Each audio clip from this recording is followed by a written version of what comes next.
Rayo Vallecano face au promu Elche, Almeria face à Villarreal et le Celta Vigo face à l'Espagnol Barcelone. Toutes ces images, bien sûr, seront à suivre sur les antennes de beIN Sport. Dans ce cadre-là, on en profite, messieurs, pour vous proposer, comme tous les soirs, la revue de presse internationale, à suivre les images justement des principaux matchs espagnols. Mais juste avant, Omar, on commence par vous, car c'était la 3e journée, la nuit passée, du championnat argentin. Amor sin barrera, l'amour sans barrière. Pour accompagner le geste de Riquelme, Boca s'est imposé 2-1. Victoire facile, on va voir les images avec vous ou pas? Oh non, de justesse, avec au fond en direct. Les 11 joueurs, ils étaient, le gardien il essaie de sortir, ils ont mis une demi-heure pour le frapper parce que la distance n'était pas respectée. Et après, il a fusillé tout le monde, ça c'est l'égalisation. De l'Atlético Rafaela. Oui, l'équipe de Jorge Burruchaga, c'est l'entraîneur donc de cette équipe, absolument.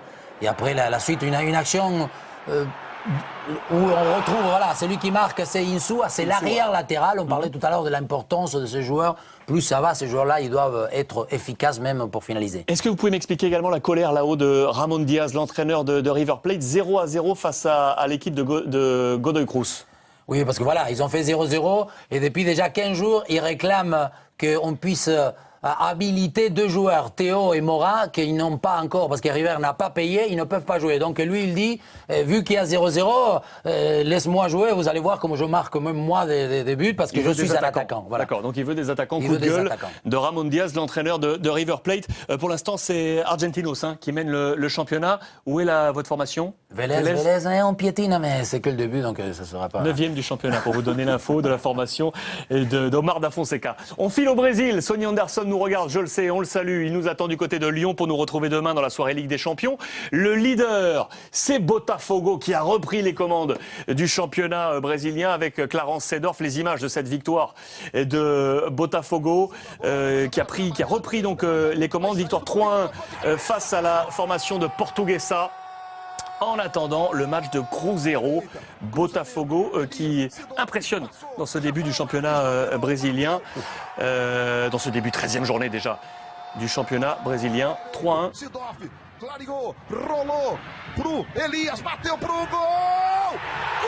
Cet accent magnifique. Et on salue Sonny Anderson qui nous attend. À demain, Sonny, on sera prêt. Voilà pour le Brésil. On file en Turquie. On salue encore notre copain Umit qui nous a envoyé toutes ces précisions. Pas mal de choses. Ouverture du championnat turc également. À noter que le champion Galatasaray jouera ce soir face à Gaziantepspor. Regardez, information en plus.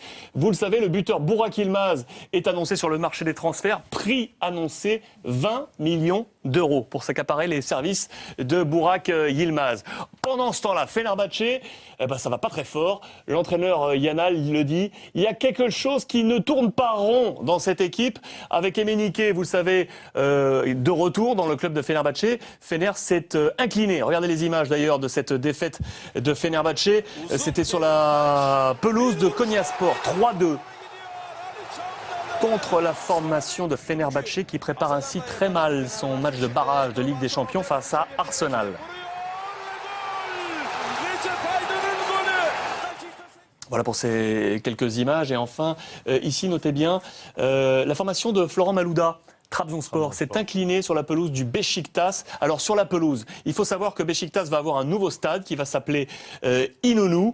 Nous sommes partout à İnönü, la petite formule pour dire on est ici chez nous, parce qu'ils jouent pour l'instant sur le stade olympique d'Istanbul. Ils se sont pourtant imposés, les joueurs de Beşiktaş, 2-0. Là aussi, les images de ce match.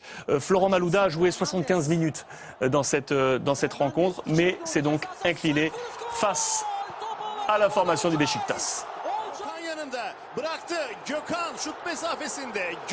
Joli. Pas mal ça, Omar, non? Le gardien, il était un peu trop accroupi, hein. Voilà pour la presse turque. On file maintenant au Portugal avec les 2-1 que vous connaissez.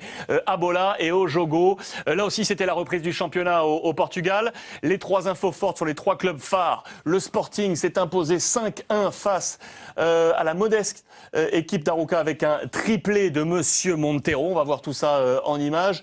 La défaite de Benfica 2-1 sur la pelouse du Maritimo et la victoire du FC Porto 3-1 1 avec Quintero, que vous aimez bien également Omar, face à la formation du Vitória Setúbal. C'est également à la une, je vous l'ai dit, de Ojogo, Porto, Sporting, Benfica, avec le visage triste de Jorge Jesus. Le tout en images, regardez tout ça.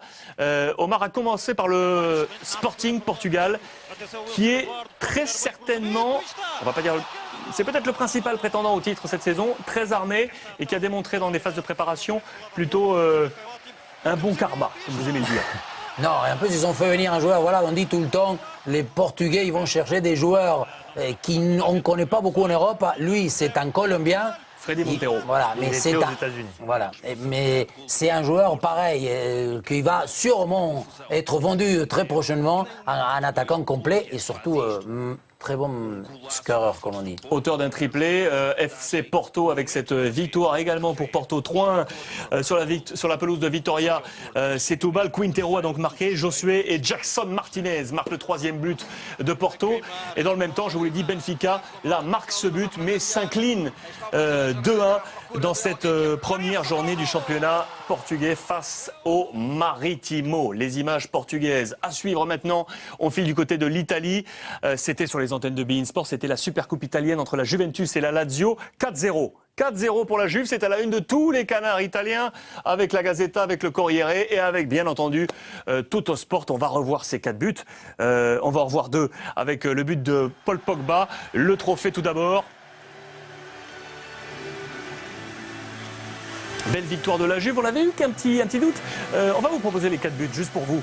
Les 4 buts de ce match, si vous les avez manqués, aux commentaires, Philippe Genin et Bruno Chéroux. On avait eu un petit doute sur la Juve, dans les matchs notamment de préparation. À la lecture de ce match, la Juve sera...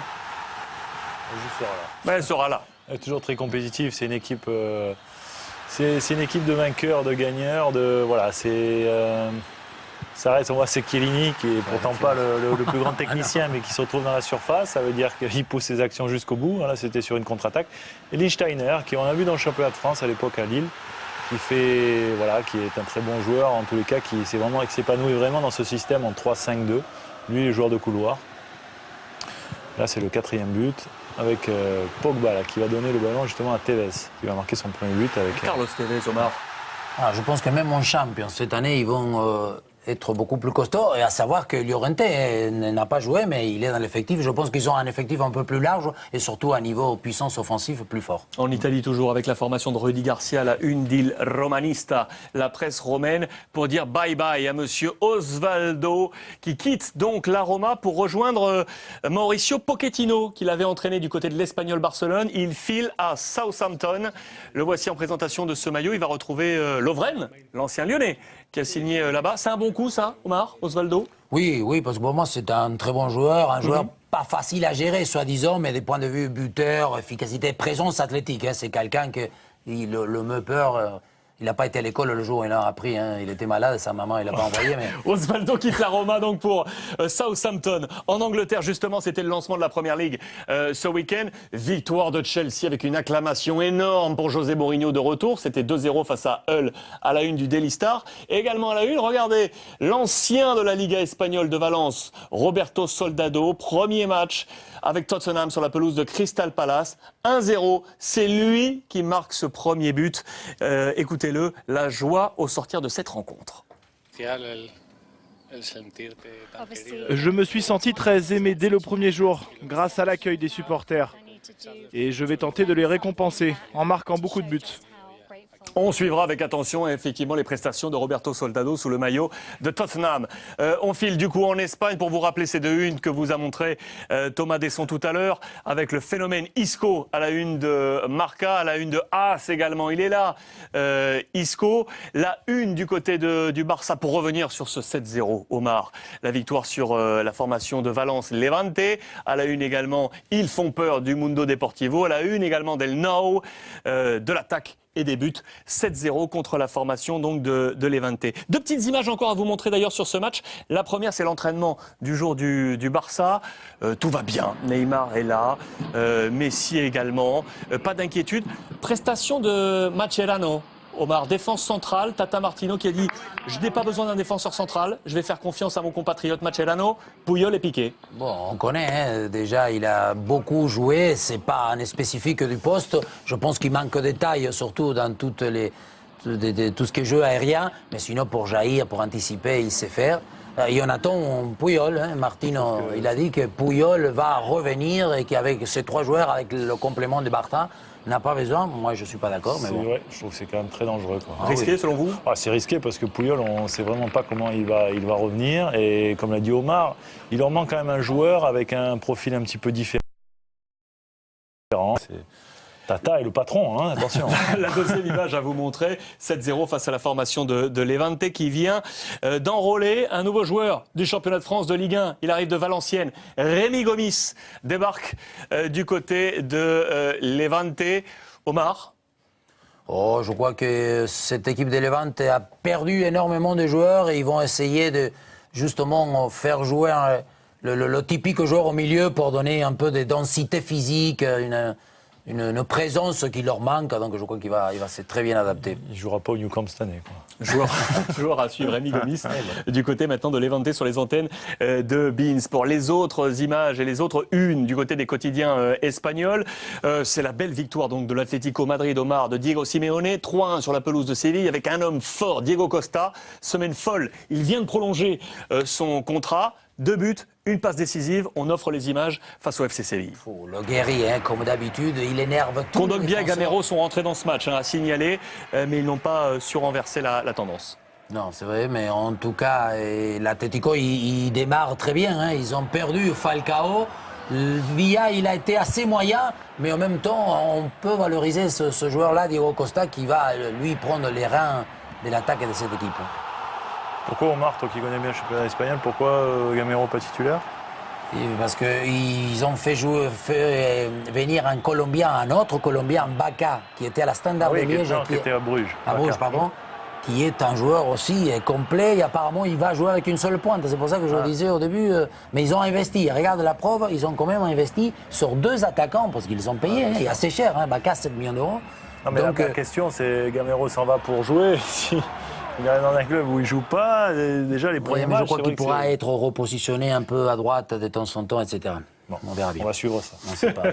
L'Atlético Madrid, l'Athletic Bilbao, les Basques, avec la réussite du nouvel entraîneur Ernesto Valverde. Cela faisait 5 ans que Bilbao n'avait pas remporté le match de la première journée de Liga. C'est chose faite depuis cette saison. On revoit les images avec vous, Omar, là aussi. Le jeune Aymeric Laporte, le défenseur central de Bilbao, est rentré dans ce match parce que le titulaire s'est blessé après une demi-heure de jeu. Victoire de Bilbao, 2-1 sur la pelouse de Valladolid. Oui, c'est Sousaeta qui marque, mais sur la passe des Beñat. Beñat arrivé du Betis, très bon joueur. Très bon joueur, mais encore cette équipe-là, dans la culture absolue de ce football espagnol, ils n'arrêtent pas de se faire des passes, des occasions, tout en justement en voyant à tout moment le but d'en face. Muniain pour le deuxième but de l'Athletic Bilbao, le but de la victoire pour les hommes d'Ernesto Valverde, l'Athletic Bilbao. On finit ce tour d'Espagne avec Valence. Plusieurs informations sur cette une. On va parler de ce joueur. Juste avant, Omar, on revoit les images du match. C'était la victoire de Valence face à Malaga 1-0 avec Adil Rami titulaire dans la défense centrale. Et c'est Ricardo Costa qui marque. Oui, il n'y a pas très bon gardien. Caballero. Ouais, Caballero, voilà, très mauvaise sortie de sa part qui permet à Valence de s'imposer 1-0 avec Banega qu'on a aperçu pour la nouvelle formation de Djukic, l'entraîneur de cette formation de Valence. Des images encore à vous montrer concernant Valence. Ici, l'information principale de la journée. Omar, expliquez-nous, ce joueur Pavón, colombien, qui arrive du Mexique. Encore un Colombien, Roldan Pavón. Il avait été prêté au Betis, il appartient à Monterrey, Mexique. Il a donc c'est Valence qui l'a pris, mais un joueur petite taille, hein, comme on dit, court des pattes, mais une frappasse de feu et un peu une espèce d'ailier, un joueur très très intéressant. Je le connais depuis qu'il était en Bigade avec Guarin dans cette école de footballeurs. La Colombie qui produit énormément de joueurs, toujours voilà, et des attaquants. Ça aussi, il n'y a pas d'hasard, je le dis tout le temps. Hein, où est-ce qu'il joue dans le schéma? Quel poste? Il peut jouer soit à côté droit ou soit deuxième attaquant. Je pense qu'à Valence, il va être utilisé comme côté droit, un peu couloir droit. Dorlan Pavón, la mission est réussie, demandée par Djukic. Voici le profil qu'il attendait. Il est là pour porter donc les couleurs de Valence. Celui qui est parti, regardez ces images, c'est le Français, c'est Ali Sissoko. Ça y est, messieurs, qui est prêté officiellement avec une option du côté de Liverpool. Qu'en pensez-vous? Incroyable, on disait tout à l'heure, la carrière. Hein. Il avait été à Guignon, laissé complètement libre. Après, à Setúbal, Porto, il a fait ressusciter. Lyon, il a acheté à un moment donné très cher. Et là, il se retrouve à Liverpool. En tous les cas, il y a pire que d'être prêté à Liverpool, quoi. On est d'accord. Voilà pour le point complet sur cette revue de presse internationale. On va rester sur ces images et sur ces informations livrées. Le tout avec le JT des JT d'Aurore Thibault. C'est parti.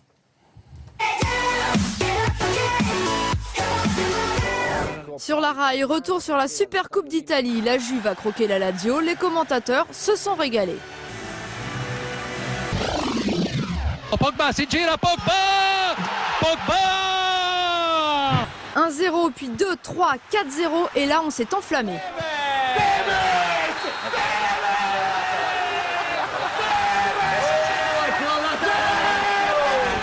D'un côté la cacophonie sur le plateau de Télé Lombardia et de l'autre la force tranquille d'Antonio Conte. Ero molto sereno perché conosco i miei uomini, conosco i miei calciatori e li conosco soprattutto come uomini. Victoire nette de la Juve, loin de la polémique d'avant-match. Les Bianconeri s'étaient entraînés sur le terrain de l'AS Roma, le grand rival de la Lazio. Certains supporters romains avaient crié au scandale. Gigi Buffon a fait dans le terre-à-terre. Penso che sia stato un gesto di grande sportività e grandissima civiltà da parte della società Roma, perché siamo a casa di altri. Io mi permetta magari di andare di fronte all'armadietto del mio amico Francesco Totti e magari urinare lì. Anzi. Sur Sky, la détente au Milan autour d'un bon barbecue avant le tour préliminaire de la Ligue des Champions. Les rossoneri pourront compter sur Mario Balotelli, remis de sa blessure au genou et toujours au cœur de l'actualité. Ballot, buteur en amical ce week-end, s'est rassuré. Ballot, enfin, sa voiture bisutée à coups de papier WC par des supporters à qui il refusait un autographe. Et Ballot adoubé par Pippo Inzaghi. Balotelli penso che sia sicuramente il miglior attaccante italiano. Deve fare quel passo per diventare il più forte d'Europa. Sur la Sexta, Carlo Ancelotti en grande difficulté en français. Samedi, l'entraîneur du Real, interrogé sur Karim Benzema, a été victime du coup de la panne, sous le regard bienveillant de son fidèle adjoint Zizou. Je pense que... Oh. Non, hein? Elle s'entend très bien. C'est incroyable, non? Il est incroyable et difficile de parler français. Ancelotti qui coince et Guardiola en net progrès en allemand. 1-0 samedi pour le Bayern face à Francfort, but de Mandzukic. Pep a donc fait dans le vocabulaire positif. Guten Tag.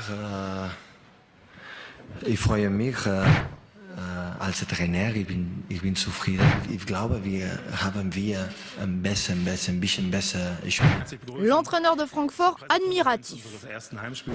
Ja, erstmal Gratulation für das gute Deutsch, das er spricht. Ja, für die. Guardiola à l'aise au point de se permettre désormais quelques boutades, comme juste avant ce match. Barcelone. Bei dem ersten Spiel immer aktiv. Immer im Gespräch mit der Mannschaft. Ich wollte spielen, weil der Trainer lässt mich nicht darf. Nehmen die Spieler das auf? Können die das sofort umsetzen? Sind sie da taktisch und... No. Sie können mich verstehen. Sie können mich nicht verstehen. Guardiola blagueur et à la télé colombienne, Carlos Valderrama acteur. L'ancien milieu a décroché un rôle dans un film au titre prédestiné, pour une poignée de cheveux. Por un puñado de pelos, el alcalde Nemesio tiene pelo, pero carga con un oscuro pasado.